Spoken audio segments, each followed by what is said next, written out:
Aujourd'hui, Israël commémore 600 jours. 600 jours depuis le 7 octobre. 600 jours et 600 nuits où le peuple d'Israël a été frappé dans sa chair, a été meurtri, a été blessé. Il n'y a pas une famille en Israël qui n'a pas un lien de près ou de loin avec quelqu'un qui aurait été blessé ou qui aurait perdu la vie le 7 octobre.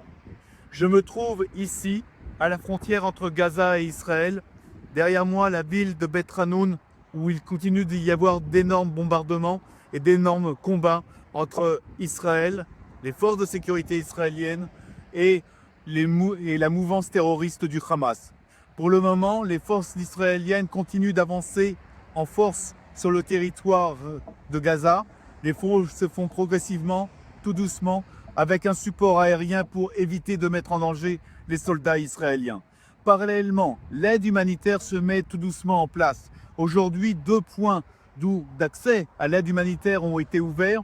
Et c'est vrai qu'après les images que nous avons pu voir hier, où il y a eu un engouement de la population de Gaza avec des débordements, on aurait pu se poser des questions.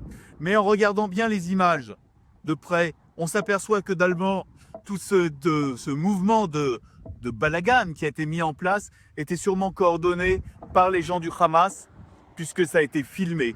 Dans le fond, celui qui contrôle l'aide humanitaire à Gaza contrôle aussi la population. Et le Hamas n'avait aucune velléité et n'a toujours aucune volonté que cette aide humanitaire puisse être distribuée par un tiers, mais tout ça sous contrôle d'Israël, sous contrôle des forces de sécurité israéliennes. Ici, nous commémorons les 600 jours. Ces 600 jours, nous les commémorons parce que nous ne voulons plus jamais ça. Alors c'est vrai, beaucoup de questions se posent. On vient de commémorer la journée de Jérusalem, la guerre des 6 jours. En 6 jours, où on a pu avoir le Sinaï, où on a pu avoir la Judée-Samarie, où on a pu avoir récupéré Jérusalem, où nous avons pu aussi conquérir le Golan. Et là, nous sommes à 600 jours et toujours 58 otages qui sont dans les mains des terroristes du Hamas. Tous les soldats d'Otsahal qui sont sur place, au-delà de la frontière derrière moi, sont là pour justement libérer les otages. C'est la volonté, c'est leur volonté, c'est la décision ultime qu'ils veulent. La libération d'abord des otages et après évidemment continuer à l'élimination du Hamas. 600 jours et 600 nuits où nous nous battons, où il faut tirer le chapeau à toutes les forces de sécurité israéliennes qui, c'est vrai, malgré le raté, le manque qui s'est passé pendant les premières heures le 7 octobre, il y a eu énormément de choses qui ont été faites au-delà des frontières d'Israël, cela soit au Liban, cela soit en Iran, cela soit à Gaza.